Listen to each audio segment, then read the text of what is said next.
여러분 반갑습니다. 오늘도 새벽 돌베개에 나오신 모든 성도님들을 주님의 이름으로 환영합니다. 주님의 은혜로 또 수요일 하루를 우리 모두가 살게 되었는데요. 오늘도 사도행전 말씀 함께 묵상하면서 이 말씀으로 이 하루도 잘 살아가는 우리 모두가 되기를 바랍니다.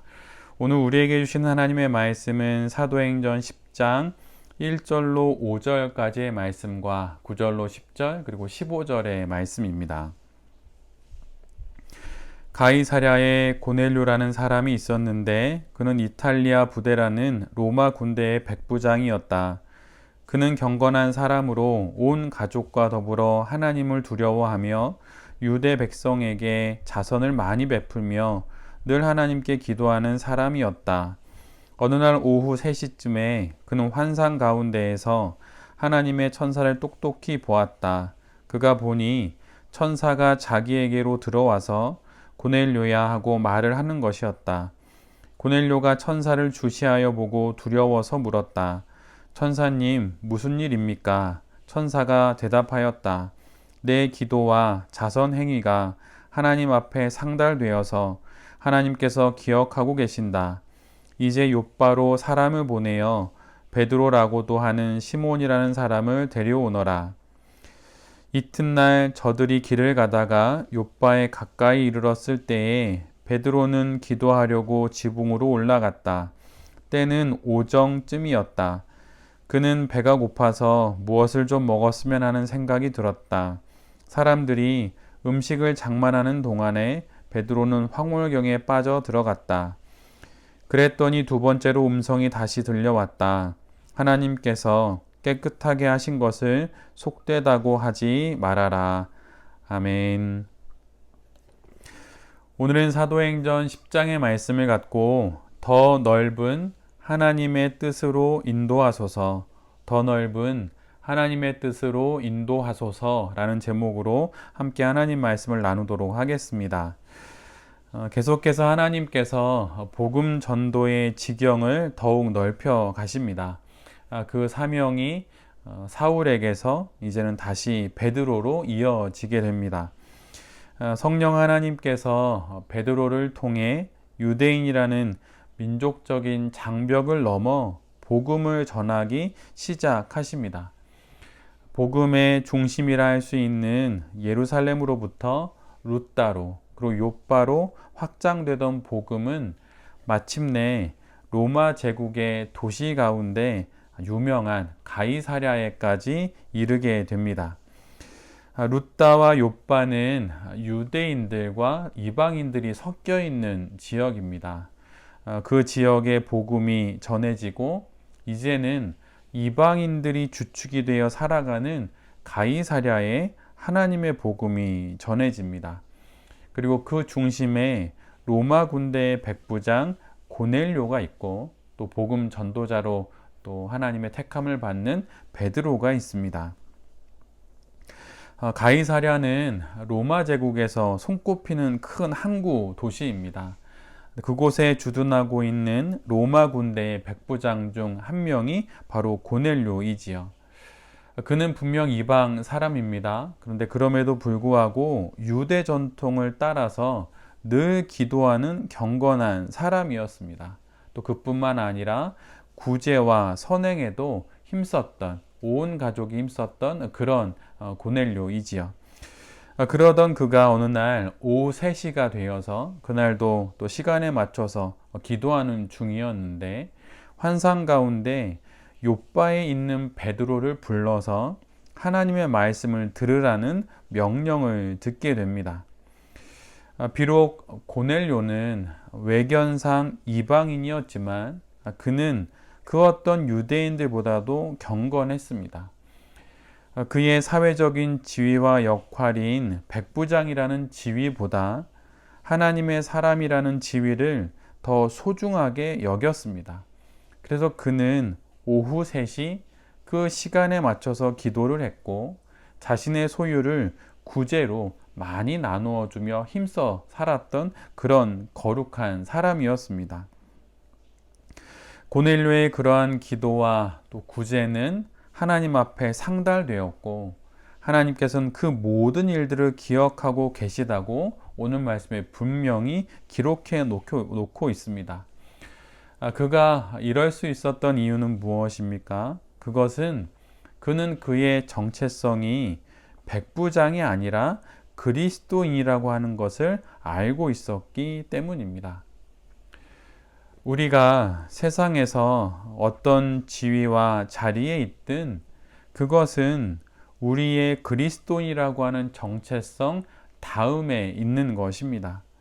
그 모든 것들은 그리스도인이라고 하는 정체성 아래에 있는 것이지요.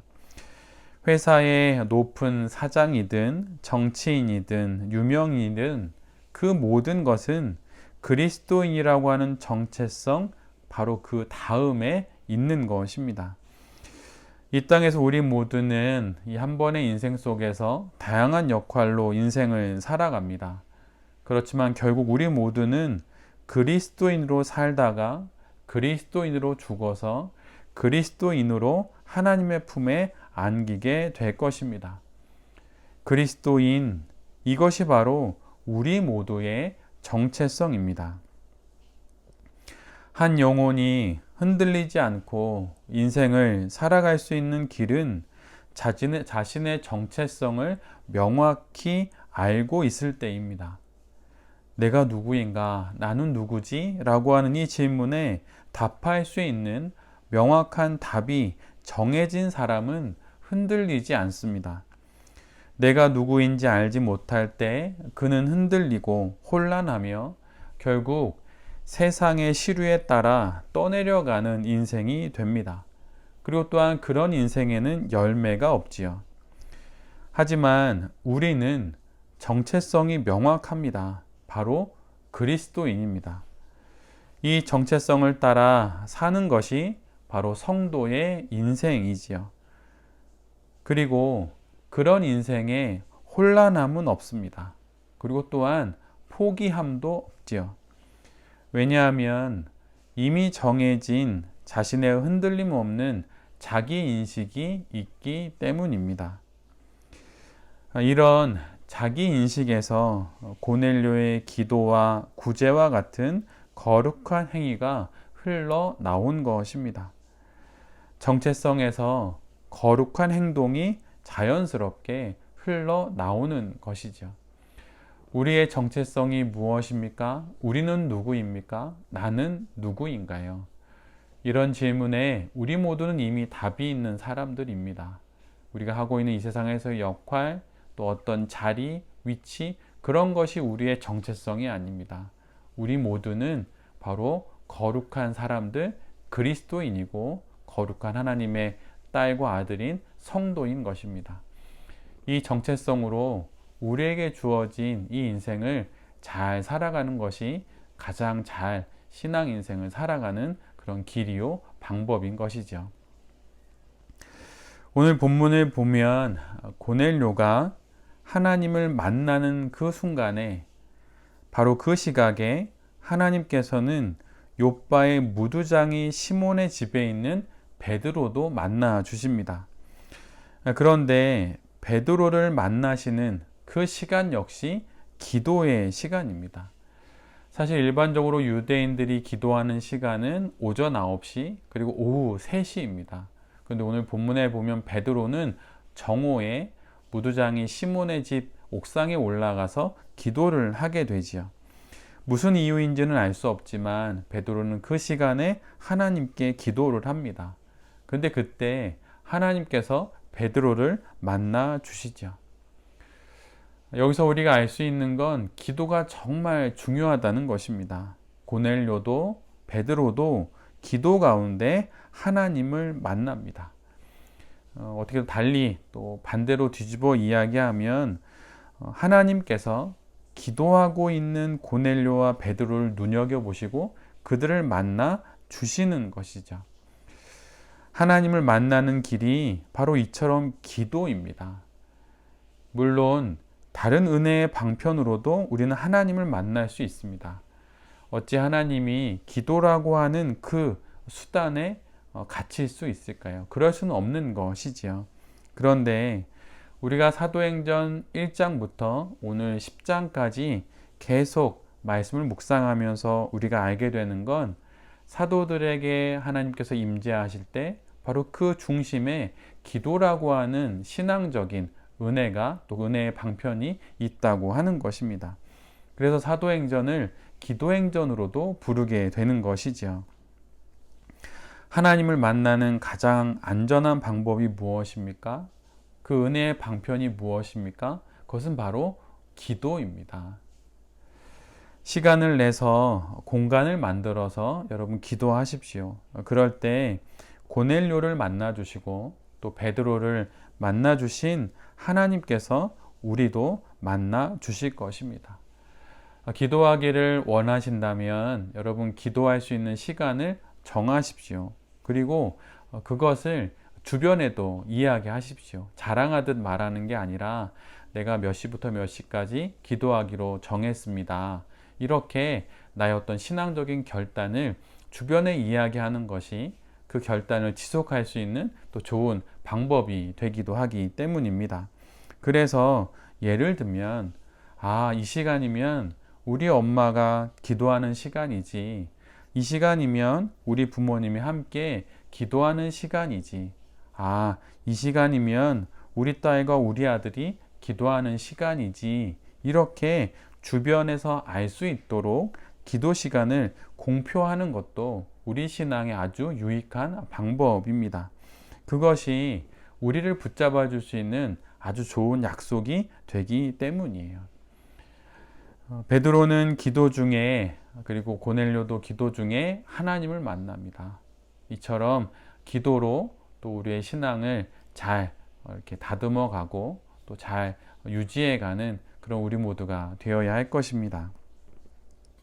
오늘 본문의 제일 마지막에 보면 그렇게 기도하는 중에 베드로는 환상을 보게 되는데 하늘에서 큰 보자기가 내려오더니 그 안에 속되고 부정한 그런 짐승들이 가득한 것을 보게 됩니다.